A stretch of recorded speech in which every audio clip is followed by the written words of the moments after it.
Ya, baik. Jadi itu fenomena terjadi bukan cuma di masa sekarang saja. Ya, itu sudah pernah terjadi di masa Nabi Sallallahu Alaihi Wasallam. Kenal seorang sahabat yang bernama Hanzalah. Ya, jadi Hanzalah ini suatu hari dia keluar dari rumahnya. Di tengah jalan dia ketemu Abu Bakar As-Siddiq radhiyallahu taala. Dia berkata, "Nafaqa Hanzalah." Hanzalah ini sudah menjadi munafik. Wah, ini kalimat luar biasa ya. Menjadi munafik. Abu Bakar bertanya, "Ada apa dengan kamu, wahai Hanzalah?" Kata Hanzalah, "Kita kalau berada di sisi Nabi sallallahu alaihi wasallam, kita diingatkan surga dan neraka. Ya, Masya Allah. Tapi kalau kita kembali ke rumah, kita dibuat lalai oleh anak, istri, kita lupa lagi." Nah, ini Hanzalah sudah menjadi munafik ini. Kata Abu Bakar As-Siddiq, "Iya ya, saya juga begitu." Ya. Jadi dari hebatnya Abu Bakar As-Siddiq radhiyallahu taala, seorang sahabat yang mulia, sahabat yang paling afdal di tengah umat ini, orang yang paling utama setelah Nabi sallallahu alaihi wasallam. Tapi bersamaan dengan itu, dia sendiri tidak pernah merekomendasi dirinya. Ya. Maka keduanya pun mendatangi Nabi sallallahu alaihi wasallam. Maka Hanzalah kembali berkata, "Ya Rasulullah, Hanzalah telah menjadi munafik." Ya. Maka Nabi tanya, "Ada apa dengan kamu, wahai Hanzalah?" Hanzalah menceritakan apa yang dialami. Kata Nabi sallallahu alaihi wasallam, "Andai kata kalian selalu berada di atas kondisi yang kalian dapati di sisiku, maka malaikat akan mendatangi ranjang-ranjang kalian, menyalami kalian di jalan-jalan kalian. Tapi itulah kehidupan, walakin sa'atan wahai Hanzalah." Tetapi sesaat dan sesaat, wahai Hanzalah. Jadi maksudnya apa? Kalau seorang menghadapi masalah-masalah yang seperti itu, turun keimanan, itu masalah dalam kehidupan tetap ada. Tapi demikianlah kehidupan muslim itu, dibuat seperti itu agar supaya ada sudut-sudut pintu-pintu ibadah lagi yang terbuka yang lainnya. Jadi sekarang misalnya kalau dia terus di atas ketaatan, mungkin beberapa pintu ibadah tertutup baginya. Pintu mujahadah, pintu melawan syaitan, pintu taubat, pintu istighfar, kan tertutup mungkin.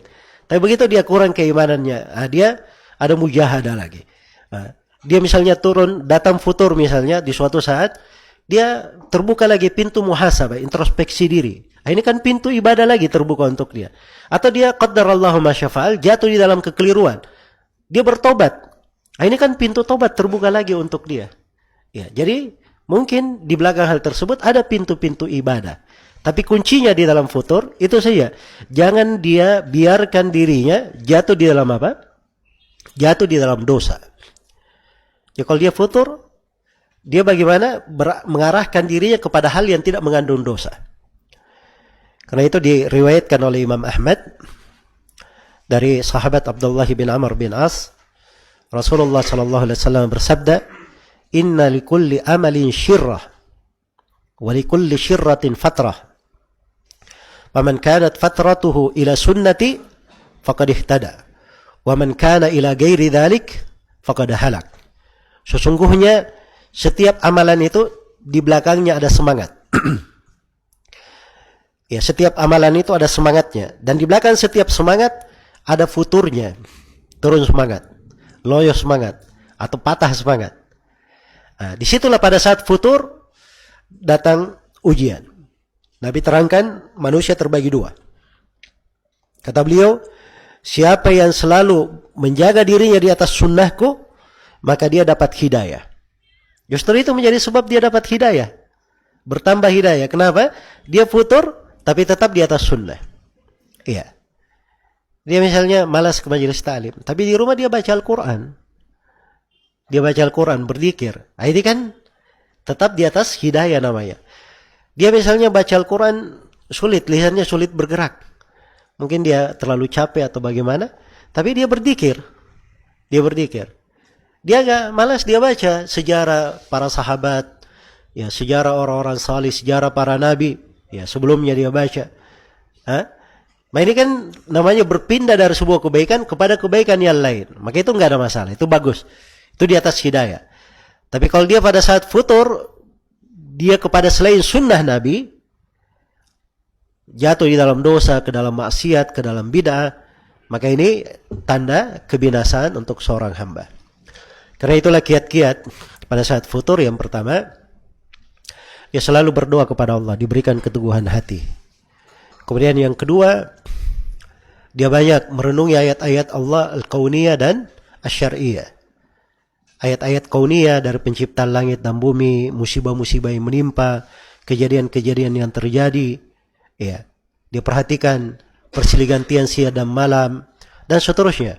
Sebagaimana dia perhatikan ayat-ayat Allah syar'iyyah dari Al-Quran dan hadits Nabi Sallallahu Alaihi Wasallam. Kemudian yang ketiga, dari obat futur, dia bergaul dengan orang-orang yang salih, orang-orang yang baik. Iya. Karena itu kalau misalnya dia ada suatu hal yang kurang enak pada dirinya atau ada hal yang ada futur begitu, dia datangi kawan-kawannya yang baik, orang-orang yang baik. Ya, supaya dia dapat faidah-faidah yang baik pula. Nah, maka itulah kadang di sebagian ulama kita itu, Masya Allah mereka ada waktu-waktu khusus untuk menerima tamu. Ya, itu terlihat sebagian anak-anak muda, kadang pakaiannya biasa ini dan seterusnya, tapi hadir berkunjung ke rumah syekh itu, ya, cuman duduk saja, ingin dengar hal yang baik, ya, ingin ketemu dengan syekh aja. Ya, itu kan hal-hal yang bagus. Orang bertanya, mungkin dia diam-diam aja di situ. Tapi orang bertanya, syekhnya menjawab, itu kan ilmu namanya. Ilmu namanya. Dan barangkali dari situ terdengar sebuah kalimat yang bisa menjadi pegangan hidupnya. Ya, saya berlalu ya, ada masa-masa yang kadang di masa menuntut ilmu dahulu itu, jauh dari keluarga, sudah bertahun-tahun tidak pernah melihat keluarga.